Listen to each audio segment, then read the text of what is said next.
EVM করছে bowel, opposition বেহাল। তো এই টপিক নিয়ে আমরা আজকে ডিসকাশন করব, ইভিএম সম্বন্ধে জানবো। তো সবাইকে স্বাগত জানাই আমাদের ইউটিউব চ্যানেল ডব্লিউবি এক্সামসওয়ালাতে। তাহলে যে আজকে আমাদের টপিকটা যে ইভিএম করছে বাওয়াল, অপোজিশন বেহাল, সেটা কেন বলছি? কারণ অপোজিশন পার্টি ইভিএমকে নিয়ে অনেক কিছু আরোপ দিচ্ছে বা অনেক কিছু এলিগেশন দিচ্ছে যে রুলিং পার্টি যেটা রয়েছে ইভিএম হ্যাক করতে চলছে। তো প্রথম কোশ্চেন আমাদের মনে আসে যে ইভিএম কি হ্যাক হতে পারে?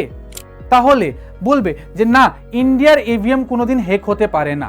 কারণ দেখো, আমেরিকাতেও ইভিএম দিয়ে ইলেকশন হয়, কিন্তু আমেরিকার ইভিএম যেহেতু আমেরিকার যে ইলেকশনটা হয় ওইটাই ইন্টারনেট সঙ্গে যুক্ত হয়, কিন্তু আমাদের ইন্ডিয়ার যে ইভিএম রয়েছে সেটা ইন্টারনেট সঙ্গে যুক্ত হয় না।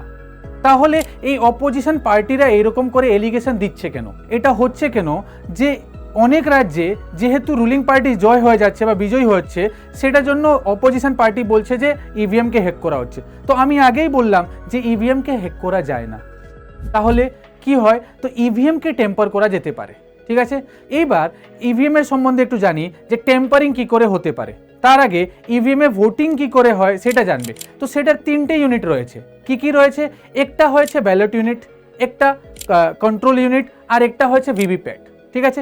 আগে এই ভিভিপ্যাটটা ছিল না, পরবর্তীকালে ভিভিপ্যাটটা অ্যাড করা হয়েছে। তাহলে এই যে ভোটিং ইউনিটটা কি বা ব্যালট ইউনিট যেটা হয়, সেইখানে আমরা গিয়ে যে প্রেস করি, কিটা প্রেস করলে আমাদেরকে দেখায় যে ওইখানে যে সিম্বলসগুলো থাকে না, টোটাল ক্যান্ডিডেটের সিম্বল বা নাম্বার থাকে, যাকে আমরা ভোট দিতে যাচ্ছি সেইখানে থাকে ব্যালট ইউনিটে, ঠিক আছে। ভিভিপ্যাট ইউনিটে কি হয়? ভেরিফাই হয় যে কাকে ভোট করছি, সেই জায়গা থেকে ভেরিফিকেশন হয়ে বেরোয়। তো কি ভেরিফিকেশন হয়? যে পার্টির সিম্বল, সিরিয়াল নাম্বার, ক্যান্ডিডেটের নাম, যে কাকে ভোট করলাম, সেটা 7 সেকেন্ডের জন্য স্ক্রিনে চলে আসে, ঠিক আছে। আর তারপরে কন্ট্রোল ইউনিটে গিয়ে ওটা সেভ হয়। এবার যখন কাউন্টিং হয় তো অনলি কন্ট্রোল ইউনিটটাকে নেওয়া যাওয়া হয় আর সেটা কাউন্ট করা যায়। ক্লিয়ার? তাহলে বলছে যে টেম্পারিং করা যায় কিন্তু হ্যাক করা যায় না। তো টেম্পারিং কিভাবে করা যেতে পারে? তো টেম্পারিং যদি করতে যাও তাহলে মাঝখানে যে ভিভিপ্যাট মেশিনটা রয়েছে সেইখানে কনফিগারেশন করা আছে। কিরকম কনফিগারেশন? যে যখন আমরা এখানে ব্যালট ইউনিটে প্রেস করছি তো সেটা কোথায় যাচ্ছে? কন্ট্রোল ইউনিটে যাচ্ছে। কার ভায়া ভিভিপ্যাট মেশিন। তো যদি কেউ বলে যে ধরো এই কন্ট্রোল ইউনিটটাকে নিয়ে যাই আমরা স্ট্রং রুমে রাখি, যেখানে কাউন্টিং হবে কাউন্টিংয়ের দিনে, তো যদি ওইটাকেও কেউ চেঞ্জ করে দেয় বা ভিভিপ্যাটে যদি কেউ অন্য কনফিগারেশন করে দেয়, সেই সমস্ত নিয়ে এলিগেশন হচ্ছে যে টেম্পারিং করা যেতে পারে। তাহলে সেটার জন্য কি করা উচিত? যে ধরো যেটা ব্যালট ইউনিট আছে ওইটাকে কন্ট্রোল ইউনিটের সঙ্গে এক সিরিয়াল নাম্বার দিয়ে কম্বাইন করে দেওয়া উচিত, যে কোন সিরিয়াল নাম্বারের ব্যালট ইউনিটের সাথে কোন কন্ট্রোল ইউনিট হয়েছিল সেই সমস্যাটা মিটে যাবে, ঠিক আছে। কিন্তু এরপরে আগে যে কি হতো, যে পলিটিক্যাল পার্টিরা বিভিন্ন নানা রকমের এলিগেশন দিয়েছেন ইলেকশন কমিশন অফ ইন্ডিয়াকে, যে এরকম করে আমাদের কি হচ্ছে, হ্যাক হচ্ছে। তো হ্যাকের জন্য ইলেকশন কমিশন অফ ইন্ডিয়া কেসটা সুপ্রিম কোর্টে যায়। তো ইলেকশন কমিশন অফ ইন্ডিয়া যখন এই এলিগেশন হয় 2019-এর ইলেকশনের সময়, তখন বিভিন্ন পার্টি, মোটামুটি 49 রিজনাল পার্টি এটার উপরে এলিগেশন দেন, আর 7খানা ন্যাশনাল পার্টি। তো এদেরকে ইনভাইট করে বলে যে কাইন্ডলি এসে আমাদেরকে একটা ইভিএম মেশিনকে হ্যাক করে দেখান। যখন এই ইনভাইটেশনটা দেওয়া হয় কেউ ওইখানে উপস্থিত হন না। তাহলে এরপরে ইলেকশন কমিশন অফ ইন্ডিয়া বলে যে আমাদের মেশিন এত ভেরিফাইড যে এটা হ্যাক করা পসিবল না। এটা সঠিক যে হ্যাক করা পসিবল না, হ্যাক হতে পারে না। কিন্তু হ্যাঁ, আরেকজন রিনাউন্ড সফটওয়্যার ইঞ্জিনিয়ার বলেছেন যে ওটাকে টেম্পার করা যেতে পারে, যে ওই জিনিসটাকে কি করে ঠিক করতে হবে, বা হয়তো ভিভিপ্যাট থেকে একটা স্লিপ বের করলে খুব ভালো হয়, এই সম্বন্ধে একটা সমস্যা হতে পারে। আগে যে হতো তাহলে কি হতো, ব্যালট পেপারে ভোট হতো।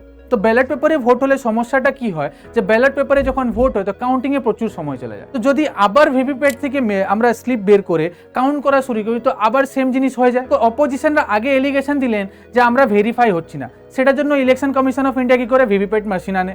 এবার ওনারা বলছেন যে ওইটার স্লিপটা আমাদেরকে চাই, কিন্তু স্ক্রিনে অলরেডি 7 সেকেন্ডের জন্য পার্টির সিম্বল, ক্যান্ডিডেট নাম, সিরিয়াল নাম্বার সমস্ত কিছু দেখায়। তো সেখানে তো দেখতে পাচ্ছেন 7 সেকেন্ডের জন্য, কিন্তু এরা এখন বলছেন যে স্লিপটা দেওয়া দরকার। এবার যদি স্লিপই দেওয়া দরকার হয় বা স্লিপই দিতে হয় তাহলে সমস্যাটা অন্য জায়গায় ফেসে যাবে। কি হবে? আবার সেই ঘুরে ফিরে আগের মতন জায়গায় চলে আসবো আমরা, যে ব্যালট পেপারে ভোট করছি। আর সঙ্গে সঙ্গে আমাদের যে অপোজিশন পার্টি, ইনারা আর একটা বক্তব্য দিচ্ছেন যে যেই দেশ ইভিএমকে আনে সেই দেশ নিজে ইভিএমে ভোট করে না, যেটা হলো জাপান। তো জাপান এখন ব্যালট পেপারে ভোট করে। তো সেইখানে দু ধরনের তর্ক থাকতে পারে। দেখো, জাপান টেকনোলজিক্যালি খুবই সাউন্ড দেশ, জাপানে টেকনোলজি খুবই আগে, ইন্ডিয়াতে সেরকম তো এখনও পৌঁছাইনি আমরা, কিন্তু মোটামুটি জায়গায় আছি। তারপরেও আরেকটা কথা বলা যায় যে আমাদের দেশের যে জনসংখ্যা এত বেশি যে যদি আমরা ব্যালটে করতে যাই তাহলে প্রচুর সময় লেগে যাবে।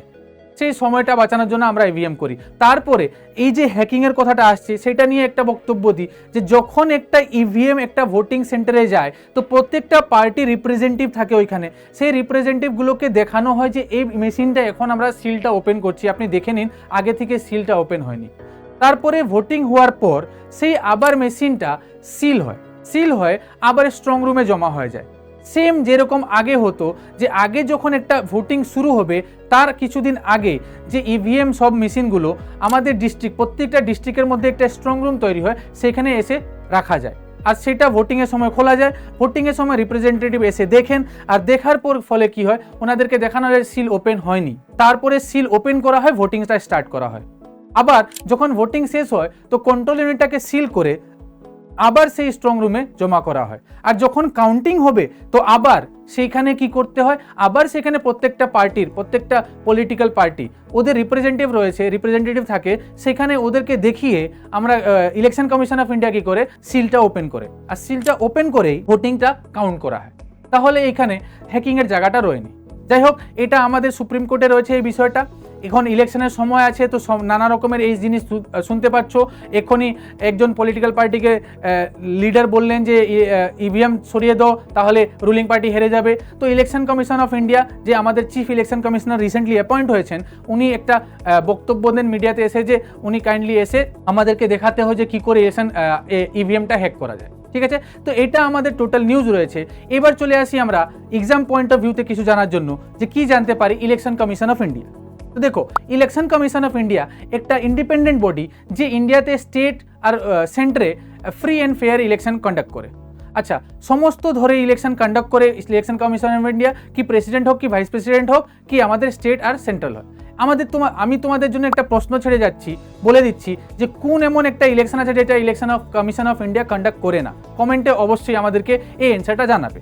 ঠিক আছে, তারপরে ইলেকশন কমিশন অফ ইন্ডিয়া কি 1950 থেকে 1979 সালে 1989 অবধি ইলেকশন কমিশনার একটাই ছিলেন। কটা ছিলেন? একটা ছিলেন। কিন্তু 1989-এ চেঞ্জেস করা হয়, আর চেঞ্জেস করে আগে যে ভোটিং রাইটসটা 21 বছর ছিল সেটাকে চেঞ্জ করে 18 বছর আনা হয়েছে। ঠিক আছে, তারপরে বলা হলো যে একটা ইলেকশন কমিশনার থাকবে না, তিনটে, একজন চিফ ইলেকশন কমিশনার আর সঙ্গে দুজন ইলেকশন কমিশনার থাকবেন। কিন্তু এই 89-এর পর 1 বছরের পর 1990 এটাকে শেষ করে দেওয়া হয়, আবার বলে যে একটা ইলেকশন কমিশনার থাকবেন। আবার 1993 সালে 1993-তে আবার একটা মাল্টিবডি ফর্ম করা হয়, সেইখানে একটা চিফ ইলেকশন কমিশনার আর দুটো ইলেকশন কমিশনার রাখা হয়। ঠিক আছে, আবার চিফ ইলেকশন কমিশনার যিনি রয়েছেন ওনাদের সেম কোয়ালিফিকেশন কিংবা এমোলমেন্টস, যে সুখ সুবিধা পান কি স্যালারি পান, same is equal to the জাজ অফ সুপ্রিম কোর্টের মতন হয়। ঠিক আছে, উনাকে যদি বলে কে অ্যাপয়েন্ট করে, এক্সাম পয়েন্ট অফ ভিউ যদি বলে, তাহলে he is appointed by the president of India. আর প্রেসিডেন্ট যতদিন চায় উনি থাকতে পারেন অফিসে। তাহলে বলছি যে উনার টেনিউরটা কত বছর অবধি থাকতে পারেন, তো 6 বছর অবধি থাকতে পারেন, কি 65 ইয়ার্স, 65 বছর অবধি, যেটা আগে হবে সেটা দিয়ে উনি থাকতে পারেন। তো এই জিনিসটা আমাদের কনস্টিটিউশনে কোথায় রয়েছে? আমাদের সংবিধানে রয়েছে। তোমাদের জন্য আরেকটা হোমওয়ার্ক দিলাম, যে এই জিনিসটা যে রয়েছে কোন আর্টিকেলের মধ্যে পড়ে, ইলেকশন কমিশন অফ ইন্ডিয়া কোন আর্টিকেলের মধ্যে রয়েছে সেটা তোমরা অবশ্যই আমাকে কমেন্ট বক্সে জানাবে। ক্লিয়ার?